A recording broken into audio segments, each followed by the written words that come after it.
Acabou o espaço no meu celular. Vamos lá, de volta. Odin, que significa espírito. Vili, que significa vontade.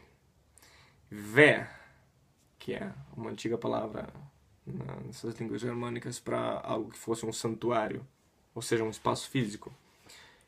Essa é a minha interpretação, ok? Minha interpretação. Não li isso em lugar nenhum, é o que eu entendi, tá? A partir daí. Ou seja, o espírito, a vontade e o, a representação física, o espaço sagrado, mas algo físico.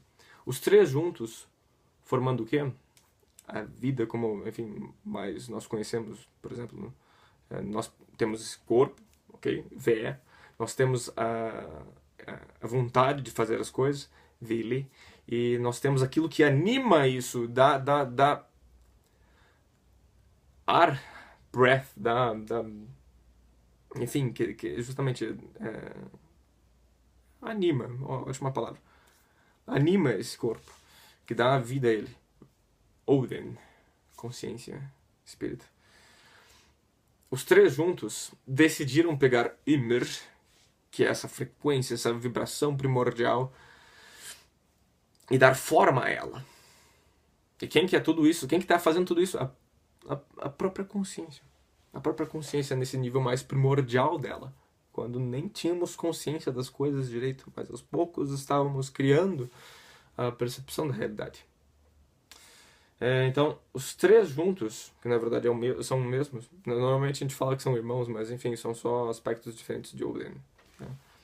Os três juntos,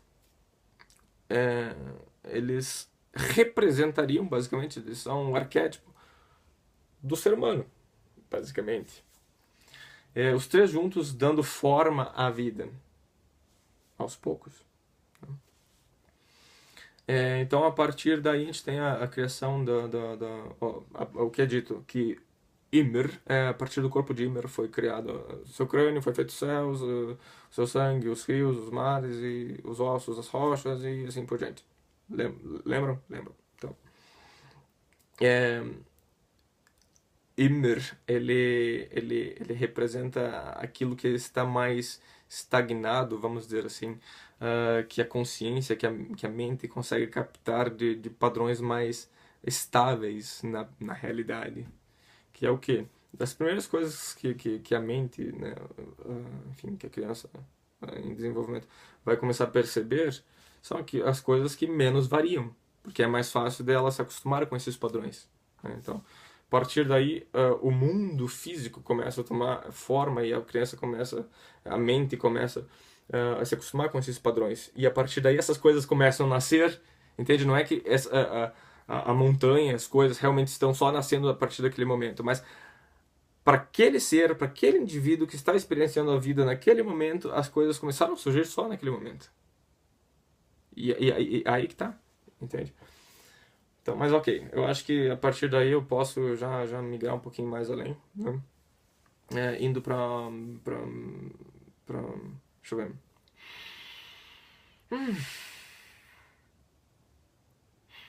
Os deuses. Eu vou falar dos deuses das runas. Né?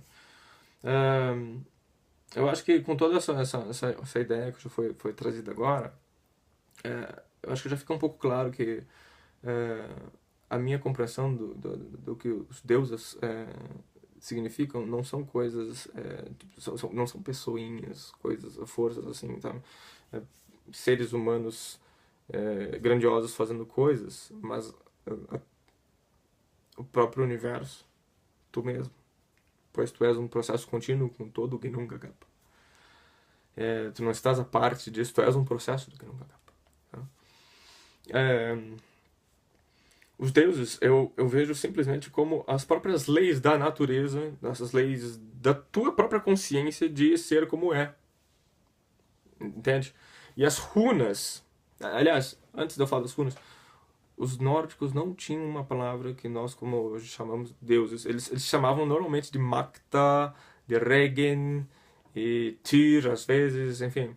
Mas Makta, eu acho que é um bom exemplo que significa poder. Então, Makta, enfim, os poderes, as forças. Ok? É assim que os nórdicos se referiam aos deuses. Eles não falavam deuses, eles falavam as forças. As forças. Quando eles falavam Makta, eles estavam falando as forças. Ok? As forças do que? Da vida. Da natureza. As runas. O que as runas simbolizam? Quando nós paramos para entender o que cada runa simboliza, nós normalmente observamos o que? Substantivos. Né? São coisas. São coisas. Ferro. Fé. Gado. Urus. Ur. Auroch. Thurisas. Thurs.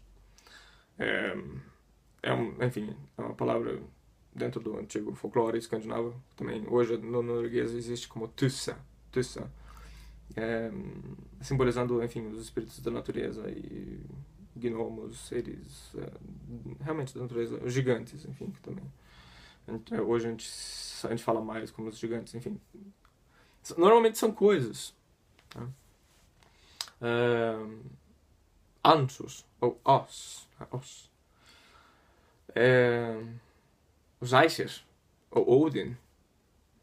Enfim, então nós vemos que as runas normalmente elas simbolizam coisas. E o que as runas são? São formas de a nossa consciência que ela interpreta as coisas com maior facilidade quando nós colocamos dentro de quadradinhos do que entender toda uma paisagem, todo um contexto extremamente complexo. Se a gente divide as coisas, fica mais fácil de entender. Certo? Então, as runas, elas representam em miniatura a vida. As coisas que existem. Tá?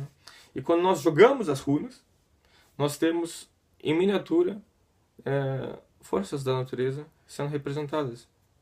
E claro, se tu és um processo contínuo com todo o Gnungagap e tu estás jogando as runas, tu estás olhando para ti mesmo, em profundidade, vendo os eventos que se passam em grandiosidade na tua, na vida de tudo que existe. Então, as runas são incríveis para aqueles que sabem interpretá-las. E vamos lá para o Ragnarok. Ragnarok acho que não.